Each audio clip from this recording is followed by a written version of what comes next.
Hello everybody, welcome to Ichimoku Telugu channel. మనం ప్రతిరోజు Nifty and bank Nifty చార్ట్ను review చేస్తున్నాం based on CPR and Ichimoku indicator ప్రకారం. అలాగే ఆప్షన్ చైన్ డాటాను కూడా అనాలిసిస్ చేయడం జరుగుతుంది. అందులో భాగంగా రేపు ఎలా ఉంటుందో ఒకసారి చూద్దాం.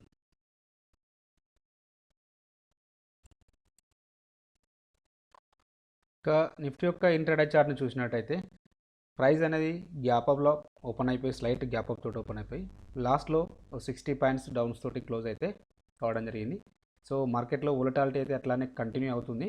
సో ఇంకా మేబీ 1 or 2 డేస్ అంటే 1 or 2 వీక్స్ ఇలానే కంటిన్యూ అవ్వడానికి అవకాశం అయితే ఉన్నది. గ్లోబల్గా కూడా వీక్నెస్ ఉన్నది కాబట్టి సో ఈ మన మార్కెట్లు కూడా వీక్నెస్ అనేది షో చేస్తున్నాయి. సో ఎనీహౌ మళ్ళీ దీనికి తోడు మళ్ళీ మన ఎఫ్ఐఎల్ కూడా సెల్ చేస్తుండే కాబట్టి సో ఇంకా ఎక్కువగా సో వోలటాలిటీ అయితే క్రియేట్ అవుతుంది. ఎనీహౌ చూద్దాం. మన సిపిఆర్ ప్రకారం చూసినట్టయితే సో ప్రైస్ అనేది ఓవర్లాపింగ్ లోయర్ వాల్యూ సిపిఆర్ రావడం జరిగింది. సో ప్రైస్ అనేది సిపిఆర్ పైన ఓపెన్ కావడం జరిగింది. సిపిఆర్ పైన ఓపెన్ అయితే మనం తీసుకున్న ట్రేడ్ వచ్చేసి ఎప్పుడైతే ఈ ప్రీవియస్ డే హై ఉన్న R1 ఇక్కడ బ్రేక్అవుట్ వస్తేనే మనం ట్రేడ్ అయితే తీసుకున్నాం. ఇక్కడ అంటే నిన్నటి రోజున ఇక్కడ స్ట్రాంగ్ రెసిస్టెన్స్ అనేది ఉండడం జరిగింది. ఇన్ కేస్ మనం ఒకవేళ బై సైడ్ వెళ్ళాల్సి వస్తే ఈ లెవెల్ పైన మాత్రమే మనం బై సైడ్ వెళ్తాం, లేకపోతే బై సైడ్ అయితే వెళ్ళాం. సో అలాంటి అవకాశం అయితే రాలేదు. లేటర్ పీరియడ్లో ప్రైస్ అనేది సిపిఆర్ని బ్రేక్ చేసుకుంటూ డౌన్ సైడ్ అయితే రావడం జరిగింది. సో సిపిఆర్ని బ్రేక్ చేసుకుంటూ డౌన్ సైడ్ వస్తే సో నెక్స్ట్ ఇక్కడ మన సిపిఆర్ విడ్త్ను మనం చూసినట్టయితే ఇది యావరేజ్గా ఉండడం అయితే జరిగింది. మరీ నారో లేదు, అలానే చెప్పి వైడ్గా కూడా లేదు. కాబట్టి సో మనం అంటే పర్టికులర్గా ప్రీవియస్ డే హై ఉన్న R1 అంటే ఇంచుమించు దగ్గర ఉన్నాయి, ప్రీవియస్ డే లో ఉన్న S1 అనేవి దగ్గర ఉన్నాయి. అంటే మనం ఇనిషియల్ అవర్స్లో ప్రైస్ అనేది మనం ఇక్కడ ట్రేడ్ ఇనిషియేట్ చేయాల్సి వస్తే సో ఈ లెవెల్స్ అప్ సైడ్ బ్రేక్అవుట్ అయితే బై సైడ్ వెళ్తాం, ఈ లెవెల్స్ డౌన్ సైడ్ బ్రేక్ చేసుకుంటూ డౌన్ సైడ్ వస్తే సెల్ సైడ్ వెళ్తాం. బట్ ఇనిషియల్ అవర్స్లో మనకు అలాంటి ఆపర్చునిటీ రాలేదు. ఇక మరి మనం ఇక్కడ సిపిఆర్ స్కాల్పింగ్ స్ట్రాటజీ ప్రకారం చూసినట్టయితే ఇక్కడ మాత్రమే మనకు ఎంట్రీ అయితే లభిస్తుంటుంది. బట్ ఇమీడియట్గా ఇక్కడ మనం ప్రైస్ యాక్షన్ ప్రకారం చూసినట్టయితే ఇక్కడ గతంలో నిన్నటి రోజున ఇక్కడ సపోర్ట్ తీసుకున్నది. సో కాబట్టి ఇక్కడ మళ్ళీ సపోర్ట్ తీసుకోవడానికి అవకాశం అయితే ఉంటుందని చెప్పి మనకు ఐడెంటిఫై అయితే అవుతుంది. అంటే మనం ఒకవేళ రిస్క్ తీసుకుంటే ఓన్లీ ఈ పాయింట్స్ కోసం రిస్క్ తీసుకోవాలి. ఇక్కడ రిస్క్ కూడా ఇంతే ఉంది, అంటే మినిమం 1:1 మాత్రమే ఉన్నది. సో 1:1 సరిపోతుంది అనుకుంటే ఇక్కడ ట్రేడ్ తీసుకోవచ్చు, లేదా మోర్ దెన్ 1:2 రావాలనుకుంటే మాత్రం డెఫినెట్గా ఈ ట్రేడ్ అనేది అవాయిడబుల్ అయితే అవుతుంది. ఇంకా లేటర్ పీరియడ్లో మళ్ళీ ఇక్కడ సిపిఆర్ను బ్రేక్ చేసుకుంటూ అప్ సైడ్ వెళ్ళింది. సిపిఆర్ని బ్రేక్ చేసుకుంటూ అప్ సైడ్ వెళ్ళింది. ఇది ఎంట్రీ పాయింట్ అవుతుంది, ఇది స్టాప్ లాస్ అవుతుంది. సో టార్గెట్ అనేది ఇది అవుతుంది. బట్ ఇక్కడ స్టాప్ లాస్ అయితే హిట్ అయింది. సో మనం ఓన్లీ సిపిఆర్ని యూజ్ చేయకుండా దానికి ప్రైస్ యాక్షన్ అనేది మిక్స్ చేస్తేనే ఇంకా కొంచెం మన ట్రేడ్స్ అనేటివి బెటర్ రిజల్ట్స్ ఉంటాయి. జనరల్గా ప్రైస్ అనేది అంటే ఇక్కడ సిపిఆర్ను అప్ సైడ్ బ్రేక్అవుట్ అయింది, అంటే యాక్చువల్గా ప్రైస్ అనేది ఇక్కడ ఓపెన్ అయితే సిపిఆర్ని బ్రేక్ చేసుకుంటూ అప్ సైడ్ వెళ్తే సో మనం ట్రేడ్ తీసుకోవడానికి కొంచెం అవకాశం ఎక్కువగా ఉంటుంది. ఎప్పుడైతే ఆల్రెడీ ముందే లెఫ్ట్ సైడ్లో ఈ రోజున సిపిఆర్ పైన ప్రైస్ ఉన్నది కాబట్టి మళ్ళీ మనం బై సైడ్ వెళ్ళాల్సి వస్తే ఈ లెవెల్ బ్రేక్ చేసుకుంటేనే అప్ సైడ్ వెళ్తుంది, లేదు అంటే డెఫినెట్గా ఇక్కడ నుంచి రివర్స్ కావడానికి కూడా అవకాశం అయితే ఉంటుంది. సో కాబట్టి దీన్ని దృష్టిలో పెట్టుకుని ట్రేడ్ తీసుకున్నట్టయితే సో ఇక్కడ మనకు సిపిఆర్ స్కాల్పింగ్ ట్రేడ్ అనేది వర్తించదు, అంటే తీసుకోవాల్సిన అవసరం అయితే రాదు. కాబట్టి సో ఇలా మనం కంపల్సరీ ఒక ఇనిషియల్ అవర్స్లో ప్రైస్ అనేది ఎక్కడ హై ఫామ్ అయింది, ఎక్కడ లో ఫామ్ అయింది అని మనం మార్క్ చేసుకున్నట్టయితే మన ట్రేడింగ్ రిజల్ట్స్ అనేటివి ఇంకా బెటర్ అక్యురేట్ అయితే ఉండడానికి ఛాన్సెస్ అయితే ఉంటుంది. లేటర్ పీరియడ్లో మళ్ళీ సిపిఆర్ని బ్రేక్ చేసుకుంటూ డౌన్ సైడ్ అయితే రావడం జరిగింది. సో ఈ సందర్భంలో మంచి మూవ్ అయితే అంటే డౌన్ సైడ్లో ఉండడం అయితే జరిగింది. సో ఇక్కడ మరి చూడండి, మనం లాస్ట్లో మనం ఇందాక చెప్పుకున్నాం కదా, ఎప్పుడైతే ఈ లెవెల్ బ్రేక్ చేసుకుంటూ వచ్చినా డౌన్ సైడ్ వచ్చినా ఈ లెవెల్ బ్రేక్ చేసుకుంటూ డౌన్ సైడ్ వచ్చినా మనం ట్రేడ్ తీసుకుంటాం. సో అది ఇక్కడ మనకు ఎంట్రీ అయితే ఇక్కడ లభించింది. సో ఎంట్రీ ఇది, స్టాప్ లాస్ ఇది, టార్గెట్ ఇది అచీవ్ కావడం అయితే జరిగింది. సిపిఆర్ అంటే నారో సిపిఆర్ ప్రకారం సో మనకి ఇక్కడ అంటే లాస్ట్లో ఆల్మోస్ట్ 2 o'clock సమయంలో మనకి ఇక్కడ ఎంట్రీ అయితే లభించింది. ఇక ప్రైస్ యాక్షన్ ప్రకారం డిస్కషన్ చేసినట్టయితే ప్రైస్ అనేది ఇనిషియల్గా ఒక లో ఫామ్ అయింది, ఒక లో ఫామ్ అయిన తర్వాత మళ్ళీ ఒక హై అయితే ఫామ్ అయింది. సో ఎప్పుడైతే ఈ హైలో మనకైతే ఫామ్ అయిన తర్వాత సో మళ్ళీ మనం ట్రేడ్ ఇనిషియేట్ చేయాల్సి వస్తే ఈ హై అంటే పర్టికులర్గా ఈ హై బ్రేక్ చేసుకుంటూ అప్ సైడ్ వెళ్తేనే, లేదు అంటే ఈ హై రిలేటివ్గా చాలా దగ్గరగా ఉన్నాయి కాబట్టి సో డెఫినెట్గా ఈ హై బ్రేక్ చేసుకుంటూ అప్ సైడ్ వెళ్తేనే మనం ట్రేడ్ తీసుకుంటాం, లేకపోతే బై సైడ్ ట్రేడ్ తీసుకుంటాం, లేకపోతే ట్రేడ్ అయితే ఇన్షియేట్ చేయం. ఇక లో వచ్చేసి అంటే ఈ హై ఫామ్ అయిన తర్వాత ఈ లో బ్రేక్అవుట్ అయితేనే ట్రేడ్ తీసుకుంటాం, కానీ అలాంటి అవకాశం రాలేదు. లేటర్ పీరియడ్లో ఇక్కడ మళ్ళీ ఎప్పుడైతే ఈ హై ఫామ్ అయిన తర్వాత మళ్ళీ ఇక్కడ ఒక లో అనేది ఫామ్ కావడం జరిగింది. అంటే మనం యాక్చువల్గా ఈ లో బ్రేక్అవుట్ అయితే ట్రేడ్ తీసుకుందాం అనుకున్నాం ఇక్కడ ఉన్నప్పుడు, అది కాలేదు. కాబట్టి మళ్ళీ ఎప్పుడైతే ఈ లో ఫామ్ అయిందో, ఈ లో ఫామ్ అయితే సో మళ్ళీ ఇక్కడ ఒక హై ఫామ్ అయింది. ఎప్పుడైతే అంటే ఈ లో బ్రేక్ చేసుకుంటూ డౌన్ సైడ్ వస్తేనే మనం ట్రేడ్ అయితే ఇనిషియేట్ చేస్తాం విత్ స్టాప్ లాస్ ఆఫ్ ఈ లెవెల్ తోటి. టార్గెట్ ఎంత ఉంటుంది, ఈ హైట్ ఎంత ఉంటుందో సో అంత ఉంటుంది. లేదు అంటే ఇంకా పర్టికులర్గా చెప్పాలంటే ఇక్కడ కూడా మనం బుక్ చేసుకోవచ్చు. అది 1:1 పైన ఉంటే మనం ఇక్కడ ఈ పర్టికులర్గా ఈ క్యాండిల్ దగ్గర ట్రేడ్ అయితే ఇనిషియేట్ చేయవచ్చు. సో అది ఇక్కడ అచీవ్ కావడం అయితే జరిగింది. సో చూడండి, ఒకవేళ బై సైడ్ వెళ్ళాల్సి వస్తే ఈ క్యాండిల్ బ్రేక్ చేసుకుంటూ వెళ్తేనే బై సైడ్ వెళ్తాం విత్ టార్గెట్ ఆఫ్ ఈ లెవెల్ కోసం, కానీ అలాంటి అవకాశం అయితే రాలేదు. లేటర్ పీరియడ్లో చూడండి,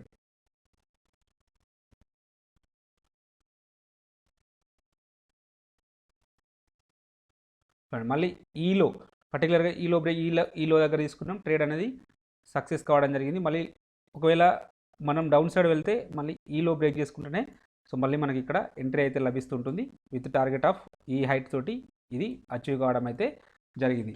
మళ్ళీ ఎప్పుడైతే ఈ హై అనేది బ్రేక్ చేసుకుంటూ అప్ సైడ్ వెళ్తేనే మనం బై సైడ్ వెళ్తాం. అది ఇక్కడ లాస్ట్లో వచ్చింది, లాస్ట్ 2-3 క్యాండిల్స్ లోపల వచ్చింది కాబట్టి సో దీన్ని అవాయిడ్ చేస్తాం. ఇది మధ్యాహ్నం వచ్చింది అనుకోండి, సో డెఫినెట్గా ఇక్కడ కూడా మనకు ట్రేడ్ చేయడానికి అయితే ఒక అవకాశం అయితే లభిస్తుంది. ప్రైస్ యాక్షన్ ప్రకారం ట్రేడ్ చేసినట్టయితే ఫస్ట్ ఆఫ్ ఆల్ ఒక 1 అవర్ వెయిట్ చేయండి. 1 అవర్ వెయిట్ చేసి స్వింగ్ లో స్వింగ్ హైని మార్క్ చేసుకుంటూ ఉంటే డెఫినెట్గా మీకైతే మంచి ఆపర్చునిటీస్ రావడానికి అవకాశం అయితే ఉన్నది. సప్లై డిమాండ్ జోన్స్ గురించి డిస్కషన్ చేస్తే నిన్న మనం ఒక లెవెల్ ఇవ్వడం జరిగింది. ఇక్కడ సిగ్నిఫికెంట్ ఇది సపోర్ట్ జోన్ అని చెప్పడం జరిగింది, ఎందుకంటే ప్రైస్ అనేది మల్టిపుల్ టైమ్స్ ఇక్కడ ఆగింది కాబట్టి. సో డెఫినెట్గా ఇక్కడ మళ్ళీ ఇకంటే ప్రైస్ అనేది గ్యాప్ నుంచి అప్ నుంచి ఈ లెవెల్కి వస్తే డెఫినెట్గా ఇక్కడ బౌన్స్ అవ్వడానికి ఛాన్సెస్ ఉంటుందని చెప్పి మనం చెప్పడం జరిగింది.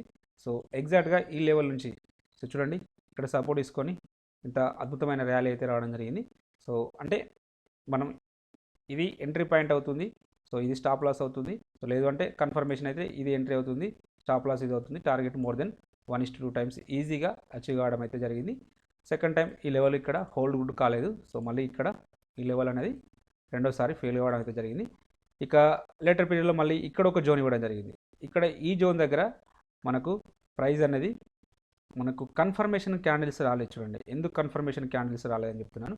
సో ఇక్కడ విక్కి డౌన్ సైడ్ వచ్చింది, అప్ సైడ్ వచ్చింది కాబట్టి ఇండిసిషన్. నెక్స్ట్ది కూడా అలానే వచ్చింది కాబట్టి సో ఇక్కడ ఇది మనకు పర్ఫెక్ట్ అంటే కన్ఫర్మేషన్ ఇవ్వలేకపోయింది. సో కాబట్టి ఇక్కడ ట్రేడ్ అయితే అవాయిడబుల్ అవుతుంది. సో నెక్స్ట్ లేటర్ పీరియడ్లో మళ్ళీ ఇది బ్రేక్ చేసుకుంటూ డౌన్ సైడ్ వచ్చింది. సో మళ్ళీ ఒకసారి పుల్ బ్యాక్ వచ్చింది. పుల్ బ్యాక్ వచ్చినప్పుడు సో మనం ఇక్కడ ఎంట్రీ తీసుకుంటే ఎంట్రీ పాయింట్ అనేది ఇక్కడ ఈ క్యాండిల్ యొక్క లో అవుతుంది. సో ఎంట్రీ ఇది అవుతుంది, స్టాప్ లాస్ ఇది అవుతుంది. ఇక్కడ అన్ఫార్చునేట్లీ స్టాప్ లాస్ అయితే ఇక్కడ కావడం జరిగింది. సో కాబట్టి అంటే ఇక్కడనే ఎందుకు అంటే ప్రైస్ అనేది ఇక్కడ నుంచి ఎందుకు రివర్స్ అయిందంటే సో ఇక్కడ బ్యాంక్ నిఫ్టీలో ఇక్కడ స్ట్రాంగ్ సపోర్ట్ ఉంది. సో కాబట్టి ఇక్కడ నుంచే నిఫ్టీ కూడా సపోర్ట్ తీసుకోవడం అయితే జరిగింది. మనం అంటే నిఫ్టీలో ట్రేడ్ చేసిన బ్యాంక్ నిఫ్టీని చూడాలి, బ్యాంక్ నిఫ్టీలో ట్రేడ్ చేసిన నిఫ్టీని అయితే వాచ్ చేస్తే మంచి రిజల్ట్స్ అయితే ఉంటాయి. రేపటి రోజున చూద్దాం ఒకసారి. రేపటి రోజున ఇక్కడ ఒక డిమాండ్ జోన్ ఉంది, ఇక్కడ ఒక సప్లై జోన్ ఉంది కాబట్టి ఈ రెండు జోన్స్ను మార్క్ చేసుకోండి. సో ప్రైస్ అనేది అంటే విత్ ఇన్ ద ఈ జోన్లో మధ్యలో ఓపెన్ అయితే మాత్రం డెఫినెట్గా సో ఇది రెసిస్టెన్స్ ఈ సపోర్ట్గా యాక్టివ్ అవ్వడానికి అయితే అవకాశం అయితే ఉన్నది. అలాగే మనం ఒకవేళ 5 మినిట్స్ టైం ఫ్రేమ్లో కూడా ఒకవేళ అంటే సిగ్నిఫికెంట్ ప్రైస్ అనేది ఒక దగ్గర నుంచి మూవ్ అయితే చూడండి. సో ఈ లెవెల్స్ని మనం మార్క్ చేసుకోవచ్చు. సో ఇక్కడ ఎగ్జాక్ట్గా అదే మన లెవెల్ మార్క్ చేసినాం కాబట్టి సో ఇది స్ట్రాంగ్ రెసిస్టెన్స్గా యాక్టివ్ అవ్వడానికి అయితే అవకాశం అయితే ఉంటుంది. కొన్ని సందర్భాల్లో ఇక్కడ నుంచి కూడా రివర్స్ కావచ్చు. సో కాబట్టి సో ఈవెన్ దో మీరు 15 మినిట్స్లో డ్రా చేసుకున్నప్పటికీ 5 మినిట్స్ టైం ఫ్రేమ్లో ట్రేడ్ తీసుకుంటాం కాబట్టి సో ఇక్కడ ప్రైస్ అనేది సిగ్నిఫికెంట్గా ఒక లెవెల్ నుంచి అంటే రివర్స్ అయిన లెవెల్ని మనం మార్క్ చేసుకున్నట్టయితే మళ్ళీ ప్రైస్ అనేది ఆ లెవెల్కి వచ్చినప్పుడు మినిమం మనకు 1-2-3 అంటే ఒక 3-4 క్యాండిల్స్ అయినా మనకు అక్కడ బౌన్స్ కావడానికి వెనుకకు రావడానికి ఛాన్సెస్ ఉంటుంది కాబట్టి సో అక్కడ మనం ప్రాఫిట్ బుక్ చేసుకోవడానికి అవకాశం అయితే ఉంటుంది. కాబట్టి సో డెఫినెట్గా 5 మినిట్స్ టైం ఫ్రేమ్లో ఒక సిగ్నిఫికెంట్గా ఒక లెవెల్ నుంచి డౌన్ సైడ్ వచ్చినప్పుడు ఆ లెవెల్స్ను మార్క్ చేసుకోవడం అలవాటు చేసుకోండి. మంచి అంటే మీకు ప్రాఫిట్స్ ఉండడానికైతే రావడానికైతే అవకాశం అయితే ఉంటుంది. ఇక చూడండి, అంటే ప్రైస్ అనేది ఇక్కడ మళ్ళీ ఒకసారి సిగ్నిఫికెంట్గా ఈ లెవెల్ నుంచి ఇటు వెళ్ళింది కాబట్టి ఇప్పుడు ఆల్రెడీ ఇక్కడ ఈ లెవెల్కి రావడం జరిగింది. సో చూడండి, ఇక్కడ ఎగ్జాక్ట్ ఇక్కడ ఆగడం జరిగింది. అంటే మనం బ్రేక్ అండ్ రీటెస్ట్ స్ట్రాటజీ ప్రకారం ఇన్ కేస్ ఒకవేళ ప్రైస్ అనేది గ్యాప్ డౌన్లో ఇక్కడ ఓపెన్ అయింది అనుకోండి, ఈ లెవెల్కి వచ్చినప్పుడు మళ్ళీ బౌన్స్ ఇట్లా వెనకకి రావడానికి అవకాశం అయితే ఉంటుంది. లేదా ఇక్కడ ఓపెన్ అయ్యి ఇలా డౌన్ సైడ్ వచ్చింది అనుకోండి, ఈ సపోర్ట్గా యాక్టివ్ అవ్వడానికి కూడా అవకాశం అయితే ఉంటుంది. కాబట్టి ఈ లెవెల్ని కూడా మార్క్ చేసుకోండి. 16,540 లెవెల్ కూడా ఇంపార్టెంట్ లెవెల్. ఆప్షన్ చైన్ ఆటను చూసినట్టయితే హైయెస్ట్ ఓపెన్ ఇంట్రెస్ట్ అనేది కాల్ సైడ్లో వచ్చేసి 16,800 దగ్గర ఉంది. సెకండ్ హైయెస్ట్ ఓపెన్ ఇంట్రెస్ట్ అనేది ఇక్కడే ఉంది. ఒక హైయెస్ట్ ఓపెన్ ఇంట్రెస్ట్ అనేది 17,000 దగ్గర బిల్డప్ కావడం అయితే జరిగింది. సో నిఫ్టీ అప్ సైడ్ వస్తే ఫస్ట్ రెసిస్టెన్స్, సెకండ్ రెసిస్టెన్స్ ఇక్కడ ఉండడానికి అవకాశం అయితే ఉంటుంది. ఇట్లా సిగ్నిఫికెంట్గా ఒకరోజు హైయెస్ట్ ఓపెన్ ఇంట్రెస్ట్ అనేది ఇక్కడ బిల్డప్ అయింది కాబట్టి ఈ లెవెల్ మనకు స్ట్రాంగ్ రెసిస్టెన్స్ లాగా యాక్ట్ కావడానికి అయితే అవకాశం అయితే ఉన్నది. అలాగే ఓవరాల్ సినారియోని చూసినట్టయితే షార్ట్ బిల్డప్ అయింది కాబట్టి నెగిటివ్ ఉండడానికి అవకాశాలు అయితే ఎక్కువగా ఉన్నది. ఇంకా పుట్ సైడ్లో చూసినట్టయితే పుట్ సైడ్లో హైయెస్ట్ ఓపెన్ ఇంట్రెస్ట్ అనేది 16,000 దగ్గర ఉన్నది. సెకండ్ హైయెస్ట్ ఓపెన్ ఇంట్రెస్ట్ అనేది 16,500 దగ్గర ఉండడం అనేది జరిగింది. నిఫ్టీ డౌన్ సైడ్ వస్తే ఫస్ట్ సపోర్టు, సెకండ్ సపోర్టు ఇక్కడ ఉండడానికి పాసిబిలిటీ ఉన్నది. వీటిలో సిగ్నిఫికెంట్గా ఒకరోజు హైయెస్ట్ ఓపెన్ ఇంట్రెస్ట్ ఇక్కడ బిల్డప్ అయింది కాబట్టి ఈ లెవెల్ మనకు స్ట్రాంగ్ సపోర్ట్ లాగా యాక్ట్ కావడానికి అవకాశం అయితే ఉన్నది. అలాగే ఓవరాల్ సినారియోని చూసినట్టయితే ఇక్కడ కూడా సంవాట్ షార్ట్ బిల్డప్ అయింది కాబట్టి సో వీళ్ళు పాజిటివ్ అంటున్నారు, పాజిటివ్ ఉండడానికి ఛాన్సెస్ అయితే ఉన్నది. సో వీళ్ళు నెగిటివ్ అంటున్నారు, వీళ్ళు పాజిటివ్ అంటున్నారు. ఓవరాల్గా సైడ్ వేస్ ఉండడానికి కూడా అవకాశం అయితే ఉన్నది. చూద్దాం ఒకసారి రేపు ఏం జరుగుతుందో. సో ఇది నిఫ్టీ యొక్క రేపటి సిపిఆర్ చూసినప్పుడు సో ఇది కూడా ఈ రోజు లాగానే వచ్చింది. సో కాబట్టి అంటే ప్రైస్ అనేది దీని కింద ఉంటే డౌన్ సైడ్ ఉండడానికి పాసిబిలిటీ ఉంటుంది. ఒకవేళ ఈ 540 పైన ఓపెన్ అయితే సో డెఫినెట్గా ఇక్కడ ఒక రెసిస్టెన్స్ ఉంటుంది, ఇక్కడ ఒక రెసిస్టెన్స్ ఉండడానికి అవకాశం అయితే ఉంటుంది. కాబట్టి సో ఈ మనకు రేపటి సిపిఆర్ని కూడా చూసుకుంటే మనకు క్లారిటీ వస్తుంది. సైడ్ వేస్ ఉండడానికి అవకాశం ఉందని చెప్పి ఆప్షన్ చైన్ డాటా చెప్తుంది. బట్ సిపిఆర్ ప్రకారం ట్రెండింగ్ ఉండడానికి కూడా అవకాశం ఉందని చెప్తుంది. ఎనీహౌ రేపైతే ఎక్స్పైరీ డే కాబట్టి కొంచెం స్ట్రైట్గా స్టాప్ లాస్ అయితే మెయింటైన్ చేస్తే బెస్ట్ రిజల్ట్స్ అయితే ఉంటాయి. ఇక ఇచ్చుముఖి ఇండికేటర్ ప్రకారం చూసినట్టయితే ప్రైస్ అనేది సో క్లౌడ్ కింద ఉన్నది, ఫ్యూచర్కు బెరిష్లో ఉంది కాబట్టి డౌన్ ట్రెండ్ ఉండడానికి అవకాశం అయితే ఎక్కువగా ఉంది. సో మన ఇమీడియట్ రెసిస్టెన్స్ అనేది నిన్న చెప్పుకున్నట్టు ఫస్ట్ రెసిస్టెన్స్ ఇది ఉంటుంది, సెకండ్ రెసిస్టెన్స్ ఇది ఉండడానికి అవకాశం అయితే ఉంటుంది. So in case gap up open అయితే 17,000 దగ్గర హ్యూజ్ కాల్ రైటింగ్ ఉండడానికి అవకాశం ఉంటుంది కాబట్టి సో ఇది స్ట్రాంగ్ రెసిస్టెన్స్ ఉండడానికి అవకాశం అయితే ఉంటుంది in case gap up open అయితే. If not gap up open కాకపోతే మాత్రం డెఫినెట్గా డౌన్ సైడ్ ఉండడానికి అవకాశం అయితే ఉంటుంది. సో మన ఫస్ట్ టార్గెట్ ఇక్కడ అన్ఫిల్లింగ్ గ్యాప్ అయితే ఉండడం జరిగింది. సో ఈ గ్యాప్ను కవర్ చేయడానికి అవకాశాలు అయితే ఎక్కువగా ఉంది. సో ఈరోజు కొంచెం ప్రయత్నం జరిగింది, బట్ ఇంకా కొంచెం ఇక్కడ వరకు రావాల్సిన అవసరం అయితే ఉన్నది. కాబట్టి ఈ గ్యాప్ ఏరియాను కొంచెం మీరు డెఫినెట్గా మార్క్ చేసుకుంటే బెటర్ రిజల్ట్స్ అయితే ఉంటుంది. ఇంకా అవర్లో చూద్దాం.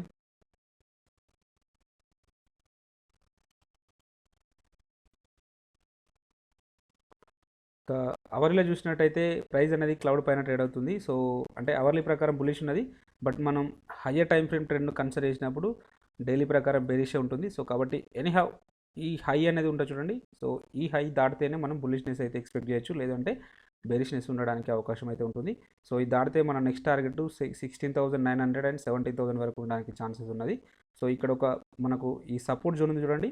సో ఇది డౌన్ ఈ లెవెల్ దాటుకుంటూ గ్యాప్ డౌన్ ఓపెన్ అయింది అనుకోండి.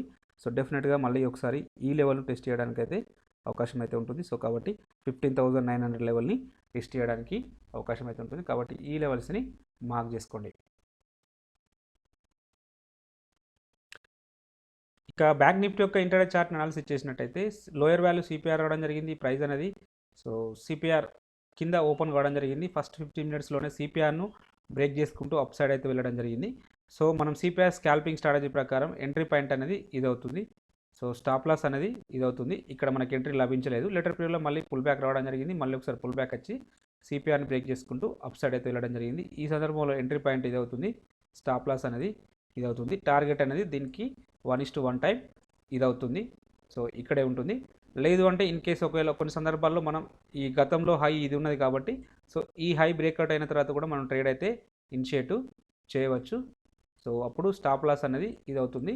సో టార్గెట్ అనేది ఇంత ఉంటుంది. సో ఇక్కడ అచీవ్ కావడం అయితే జరిగింది. సో అంటే కన్ఫర్మేషన్ ఎంట్రీ అంటే ఇక్కడ తీసుకోవాలి ఈ హై తర్వాత. సో మామూలు ఎంట్రీ అంటే ఇక్కడ తీసుకోవచ్చు, ఎందుకంటే క్యాండిల్ అనేది మోర్ దెన్ 50% పైన సిపిఆర్ పైన క్లోజ్ అయింది కాబట్టి సో ఇక్కడ కూడా తీసుకోవచ్చు. బట్ గతంలో ఇక్కడ లెఫ్ట్ సైడ్లో ఇక్కడ ఉంది కాబట్టి స్వింగ్ హై ఇది బ్రేక్అవుట్ అయిన తర్వాత ట్రేడ్ తీసుకుంటే సో ఇంకా మనకు కన్ఫర్మేషన్ అయితే ఎక్కువగా ఉంటుంది. సో ఎనీహౌ టార్గెట్ అయితే అచీవ్ కావడం జరిగింది. లేటర్ పీరియడ్లో మళ్ళీ ఒకసారి సిపిఆర్ని బ్రేక్ చేసుకుంటూ డౌన్ సైడ్ వచ్చింది. ఈ సమయంలో ఎంట్రీ పాయింట్ ఇది అవుతుంది, స్టాప్ లాస్ అనేది ఇది అవుతుంది, టార్గెట్ అనేది సో దీనికి 1:1 ఈజీగా అచీవ్ కావడం అయితే జరిగింది. సో చూడండి ప్రైస్ అనేది ఇక్కడనే ఎందుకు సపోర్ట్ తీసుకున్నది, ఇక్కడ ప్రీవియస్ డే లో ఉన్నది. సో గతంలో ఇక్కడ మనం ఇక్కడ మల్టిపుల్ టైమ్స్ బ్యాక్ సైడ్ చూసినట్టయితే సో ఇక్కడ చూడండి. So not only previous day లో, సో ఇక్కడ లో ఒకటే కాదు, సో ఇక్కడ చూసినట్టయితే సో ఈ లెవెల్కి చూసినట్టయితే గతంలో ఇక్కడ నుంచే వెళ్ళడం అయితే జరిగింది, గ్యాప్ అప్ వెళ్ళి ఈ గ్యాప్ అనేది ఫిలప్ కాలేదు కాబట్టి ఈ గ్యాప్ బార్డర్స్ అనేటివి సపోర్ట్ రెసిస్టెన్స్గా యాక్టివ్ అవుతాయని చెప్పి మీకు నేను గతంలోనే చెప్పడం జరిగింది. చూడండి సో ఎగ్జాక్ట్గా సో ఈ లెవెల్ నుంచే మళ్ళీ even though last half an అవర్లో వచ్చినా కూడా సో ఈ మూవ్ అనేది సస్టైన్ అయితే కావడం జరిగింది. సో కాబట్టి డెఫినెట్గా సో గ్యాప్ జోన్స్ మార్క్ చేసుకోవడం అలవాటు చేసుకోండి. సో బెటర్ రిజల్ట్స్ అయితే ఉంటవి. సో ఇక్కడ నుంచి మళ్ళీ బౌన్స్ కావడం అనేది జరిగింది. అందుకే ఇక్కడ మనకు నిఫ్టీలో కూడా సో మనకు యాక్చువల్గా నిఫ్టీ అనేది సో నిఫ్టీలో సపోర్ట్ అనేది అక్కడ ఫేక్ అవుట్ వచ్చింది. ఎందుకు ఫేక్ అవుట్ వచ్చిందంటే బ్యాంక్ నిఫ్టీలో ఇక్కడ స్ట్రాంగ్ సపోర్ట్ ఉంది కాబట్టి సో బ్యాంక్ నిఫ్టీలో హెవీ సపోర్ట్ తీసుకోవడం వల్ల నిఫ్టీలో కూడా కొంచెం ముందు నుంచే అంటే మనకు ఫేక్ అవుట్ వచ్చి యాక్చువల్గా నిఫ్టీలో ఇంకొంచెం ముందుకు వెళ్ళాల్సి ఉండే సో కానీ ముందే రివర్స్ కావడం జరిగింది. ఎందుకంటే సో దీనివల్ల బ్యాంక్ నిఫ్టీ సపోర్ట్ తీసుకోవడం వల్ల కూడా నిఫ్టీ అనేది అక్కడ నుంచే రివర్స్ కావడం అయితే జరిగింది. సప్లై డిమాండ్ జోన్స్ గురించి డిస్కషన్ చేస్తే సో మనం ఇక్కడ నిన్నటి ఇవ్వబడిన ఒక సపోర్టు ఎగ్జాక్ట్గా ఈ సపోర్ట్ నుంచే బౌన్స్ కావడం జరిగింది చూడండి. సో ఇక్కడ ఈ డిమాండ్ జోన్ నుంచే సో మన కన్ఫర్మేషన్ క్యాండిల్ అని చెప్తున్నాం. కన్ఫర్మేషన్ క్యాండిల్ ఫస్ట్ది సెకండ్ది సో ఇక్కడ ఎంట్రీ పాయింట్ ఇది స్టాప్ లాసు దీనికి 1:2 టైమ్స్ పైన అచీవ్ కావడం అయితే జరిగింది. సో ఇలాంటి జోన్స్ను డెఫినెట్గా మార్క్ చేసుకోవడం అయితే అలవాటు చేసుకోండి. ఇక్కడ మనం ఒక సప్లై జోన్ ఇవ్వడం జరిగింది, ప్రైస్ అయితే ఆ లెవెల్కి రీచ్ కాలేదు. సో ఎనీహౌ ఈ లెవెల్ అనేది స్ట్రాంగ్ సపోర్ట్గా కూడా యాక్ట్ చేయడానికి అవకాశం అయితే ఉన్నది. సో కొంచెం సో ఈ లెవెల్కి వచ్చినప్పుడు ఒకవేళ ఇక్కడ నుంచే అంటే ఇక్కడ క్లోజ్ అయిందా ఇక్కడ ఓపెన్ అయింది అనుకోండి, డెఫినెట్గా ఇది రెసిస్టెన్స్గా యాక్ట్ అవుతుంది. ఇన్ కేసు ఇక్కడ గ్యాప్ అప్లో ఈ రీజన్లో ఓపెన్ అయితే ఈ లెవెల్ బ్రేక్ చేయడానికి అయితే అవకాశం అయితే ఉంటుంది. సో కాబట్టి ఓపెనింగ్ని బట్టి కూడా మనం ట్రేడ్ డిసిషన్ తీసుకుంటే బెటర్ అయితే ఉంటుంది. ఇంకా రేపటి రోజున ఇక్కడ ఒక సెల్లింగ్ జోన్ ఉండడం జరిగింది. ఎందుకు దీన్ని సెల్లింగ్ జోన్గా మార్క్ చేసేది అంటే సో ప్రైస్ అనేది ఈ లెవెల్ నుంచి సిగ్నిఫికెంట్గా డౌన్ సైడ్ అయితే రావడం జరిగింది కాబట్టి సో ఈ జోన్ కూడా మార్క్ చేసుకోండి. ఇన్ కేస్ ఒకవేళ ఎక్కడైనా గ్యాప్ డౌన్లో ఓపెన్ అయింది అనుకోండి, ఇది స్ట్రాంగ్ జోన్గా యాక్ట్ అవుతుంది. ఇన్ కేస్ ఇక్కడ ఓపెన్ అయితే ఇది పెద్దగా వ్యాలిడేట్ అయితే ఉండకపోవచ్చు, బట్ ఈ రీజియన్లో ఓపెన్ అయితే మాత్రం డెఫినెట్గా ఈ లెవెల్ అనేది మనకు ఒక స్ట్రాంగ్ రెసిస్టెన్స్గా ఒక సప్లై జోన్గా యాక్ట్ కావడానికి అవకాశం ఉంటుంది కాబట్టి సో ఈ జోన్ మార్క్ చేసుకోండి. సో ఒకవేళ ఇక్కడ ఓపెన్ అయితే మాత్రం డెఫినెట్గా ఇది వర్క్ కాకపోవడానికి కూడా అవకాశం అయితే ఉన్నది. సో కాబట్టి ఈ జోను ఇక్కడ డిమాండ్ జోను దీన్ని ఇంకోసారి ఇలానే ఉంచుదాం, ఎందుకంటే ఇది గ్యాప్ జోను మల్టిపుల్ టైమ్స్ ఇక్కడ సపోర్ట్ తీసుకున్నది కాబట్టి సో మేబీ అంటే ఇన్ కేస్ ఒకవేళ గ్యాప్ డౌన్ ఇక్కడ ఓపెన్ అయింది అనుకోండి, సో ప్రైస్ అనేది ఇక్కడ ఈ రీజియన్లో ఓపెన్ అయింది అనుకోండి, సో అప్పుడు ఇది రెసిస్టెన్స్గా యాక్ట్ అవుతుంది. లేదా ఇక్కడ ఓపెన్ అయింది అనుకోండి, సో డౌన్ సైడ్ వచ్చింది అనుకోండి, మళ్ళీ ఒకసారి సపోర్ట్గా కూడా యాక్ట్ చేయడానికి అవకాశం అయితే ఉంటుంది. సో రేపటి వరకు ఈ జోన్ అయితే కంటిన్యూ చేయండి. సో ఇక్కడ ఈ జోన్ ఉంది, ఇక్కడ ఈ జోన్ ఉంది. ఇన్ కేసు ఈ రెండు జోన్ దాటితే ఇక్కడ ఒక జోన్ ఉంది, ఇక్కడ ఒక జోన్ ఉంది, కాబట్టి ఈ జోన్స్ని మార్క్ చేసుకోండి.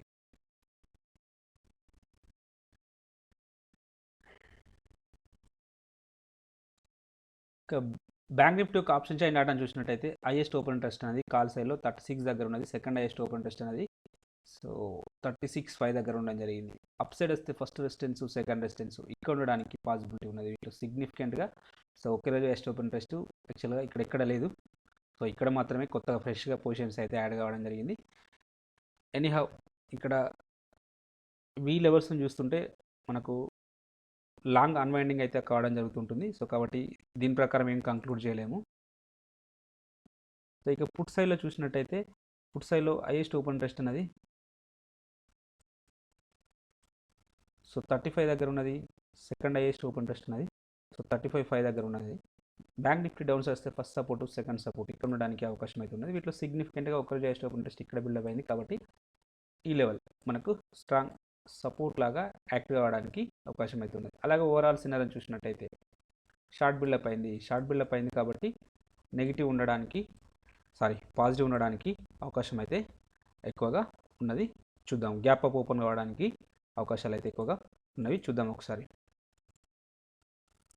ఇక ఇచిముఖి ఇండికేటర్ ప్రకారం చూసినట్టయితే ప్రైస్ అనేది సో క్లౌడ్ కింద ట్రేడ్ అవుతుంది. బట్ బ్యాంక్ నిఫ్టీతో పోల్చుకున్నప్పుడు మనకు బులిష్ క్యాండిల్ అయితే రావడం జరిగింది. ఇక్కడ మనకు కన్వర్జన్ లైన్ అనేది బేస్ లైన్ను ఇట్లా అంటే బ్రేక్ అంటే అప్ సైడ్ క్రాస్ ఓవర్ చేసుకుంటూ డౌన్ అప్ సైడ్ రావడానికి అప్ సైడ్ వస్తుంది.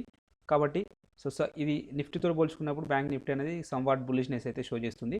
ఇన్ కేస్ ఈ హై అనేది బ్రేక్ చేసుకుంటూ అప్ సైడ్ వెళ్తే సో 36,000 బ్రేక్ చేసుకుంటూ అప్ సైడ్ వెళ్తే నెక్స్ట్ లెవెల్ ఇక్కడ వరకు వెళ్ళడానికి 37 వరకు వెళ్ళడానికి ఛాన్సెస్ అయితే ఎక్కువగా ఉన్నవి.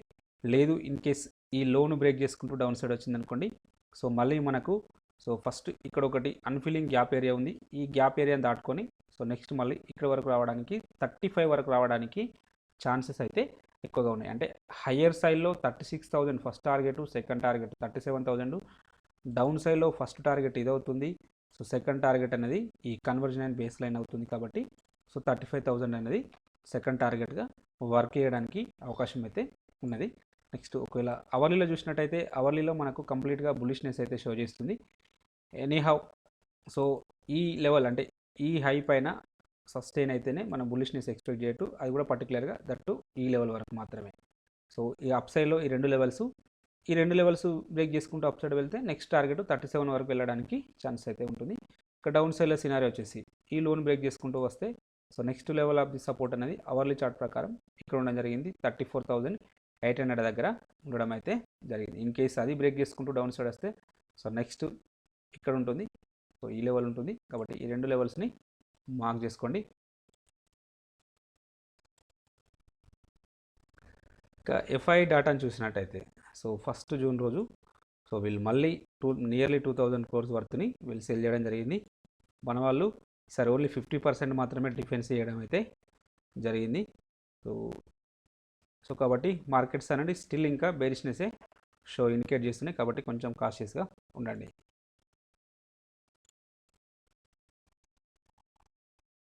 నిన్న మనం ఇవ్వబడిన ఇంట్రాడే స్టాక్స్లో మన 5 స్టాక్స్ ఇవ్వడం జరిగింది. వాటిలో టాటా కెమికల్ అనేది చాలా అద్భుతమైన పర్ఫామ్ చేయడం అయితే జరిగింది.